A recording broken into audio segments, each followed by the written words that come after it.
Alright, hey, this is the Fight Nerd. Joining me now is Little Evil Jens Pulver. Jens, how's it going? Oh, it's going good. It's going good.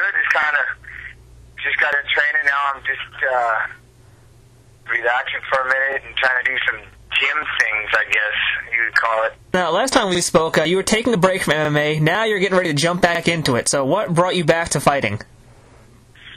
Moving home. I'm not lying, man. I came back to my roots. I mean, this is where I wrestled in college. I'm back around where I consider my family. I'm in my place where it's my home, you know. I mean, like I said, I love the people in the Midwest. Midwest living is great, but for me it was time to make changes, and the changes were to be close to Seattle. You know, my family's only a 6-hour drive away. You know, people I grew up with are here, people I started. You know, I got a kid, Ricky Christian, he's sitting next to me. We've been wrestling since we was in the 3rd and 4th grade. You know, so now he's back in the gym. I come all BSU wrestlers, Corey Kaywood, those guys here. Tony Fricklin moved up to Vegas. So it's just, literally when I say back to my roots, I'm back to my roots. Now, the word on the street is that you're going to be taking on Javier Vasquez at WEC 47 this March. Is Javi officially confirmed yet? That. I don't know. I know I signed. I mean, I'm going to bank it. I know I'm fighting March 6th, so if it's Javi, which I'm sure it will be, I mean, signed, I'm not sure, but to my knowledge, it's a done deal. We fight. Now, what do you think about Javi as an opponent? I think he's a great opponent. I think this one of those fights is kind of cool because, you know, back when I was a world champion and dominating at that nature, he was up and coming, explosive. You know, he had good gym antics. He had good ring entrance, just good all-around general appearance, good on the ground, great grappling, you know, and he's continued to stay that way. He's a strong competitor. He's got good ground. He's picked up the striking. I mean, he's just a good all-around opponent. It's just a great fight, I think, for the both of us right now. All right, now, outside of mixed martial arts, a lot of your fans know you as being a really big video game player, big Warcraft fan, Call of Duty. Have you picked up Modern Warfare 2 yet? Nope, I won't touch it. Not going to touch it? I'm staying away from the Call of Duty. I mean, when they sponsored me, it was cool. I mean, I loved the game. I always did. And then they sponsored me for a little bit, and then all of a sudden it just pounded. It just dropped me. I'm like, really? I don't even know why. I'm not sure. I don't know what happens. I'll just stick with, my PC games that I play, and I'll be all right. I think I've retired from Call of Duty. So you just sticking with Warcraft now, or do you have any other games you're playing at the moment?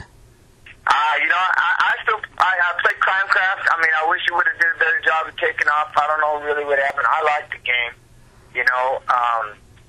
but definitely World of Warcraft. I've been playing it for years. It's always been it's a great game. I love the new content constantly coming out. I mean, it's always been probably one of my funner games. I've always loved Dragons. I've always been into elves and the Final Fantasy, the fantasy world and things like that. And so that's always been my appeal when it comes to World of Warcraft. I've always loved that. I got a rockin' mage named Jeremy Horn. I got a sick hunter named Crow Cop. I mean, it is posted. I even have a rogue named Little Evil. So, I got a guild called UFC Fans, but I just keep it for me only, keep it private now. But, that's what I do. So it's always been a lot of fun. That's been kind of my release. And people, you spend too much time playing games. No, I just don't spend much time watching TV. I don't know what's going on in television. If I got free time, I'm going to game. I'm going to play. I'm going to get into a reality world and throw down, try and power blast somebody. And hopefully somebody from Blizzard is listening to this interview and will give you some sponsorship with Warcraft. That would be nice, right? But it would be a beautiful thing. And I'm like, look, how about this? How about we just give me the tier 10 gear and, hook a man up. Can I get a legendary weapon or two? All right, now you just launched your new clothing line, which is Driven Inc. So tell us a little bit about what got that going on. See, the thing about Driven for us was everybody was talking about, me and Brian was talking, everybody's like, fight gear this. I mean, you got fat mouth and busted knuckle and chipped teeth and purple nose and ear plugs or whatever. I'm like, heck with that. I don't want nothing to do with it. I don't want to do fight clothing. Let's do life gear. And he's like, what?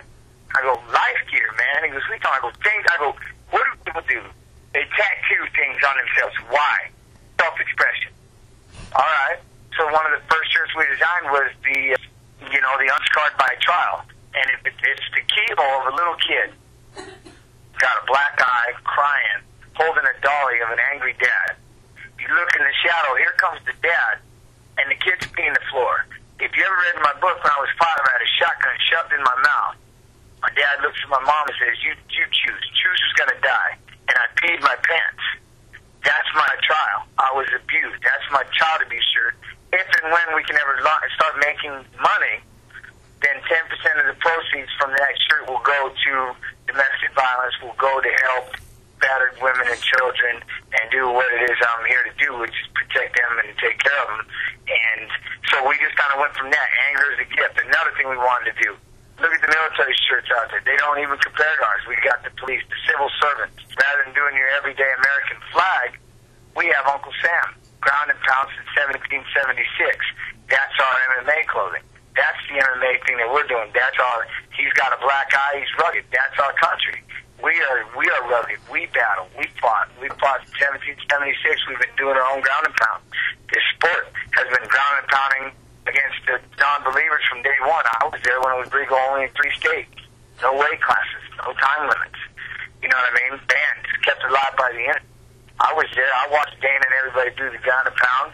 You know, people want to talk about Dana now, but I remember Dana and the rest of them when they believed in this sport, when it had nothing. It was, man, we were stuck in St. Charles, Louisiana, no offense, St. Charles, but we didn't have TV. We didn't have anything, and they battled. That's why we did it with the ground and pound. That's why we did it with Uncle Sam. That's why we're called driven. That's what makes us different. We're not fight gear, we're life gear, period. Now, as if you weren't busy enough with getting ready for a fight, and now with your clothing line, you've also just opened up a new gym, so tell us about that. Well, the new gym is Devin. I mean, I got to thank David Hills for getting behind me, and, you know, I got Tony Fricklin, he's the main instructor, you know, and we have people that help. His wife helps, my wife helps, you know, but for me, it's camp. So I'm not getting pulled into all of the logistics behind it. I have a cage for the first time in my entire career. 9 years at Pat Middleton's gym and never had a cage. We trained on a wrestling mat. Cut the ring off. What ring? We're in a mat. What am I? Well, pretend. Pretend I'm cutting the ring off. How pro are you really? You know? So the first thing I did was put a cage up thanks to Zebra mats. I got my wrestling mats, my weights. I have everything I ever needed right here in front of me, and I'm back in beautiful, beautiful Boise. I'm very excited to get this gym up and running and share that with people. Really, I mean, that's all I'm trying to do is give them the opportunity to come in here. I'm not trying to train a fighter. I'm trying to train people, period. I'm trying to show them about fitness, healthy lifestyles.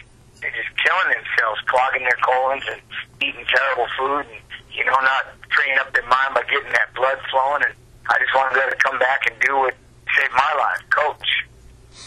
All right, now I just want to ask a few other questions about your upcoming fight. Are you doing anything special to train for Javier? Yeah, training out here. To say I've completely revamped it is an understatement. So I am training completely different. I'm becoming a different kind of fighter. Am I going to have all the stupid jiu-jitsu skills? Yeah. Am I getting my wrestling back? Absolutely. But more than all of that, am I getting my mind back? Yeah. I'm getting my thoughts back.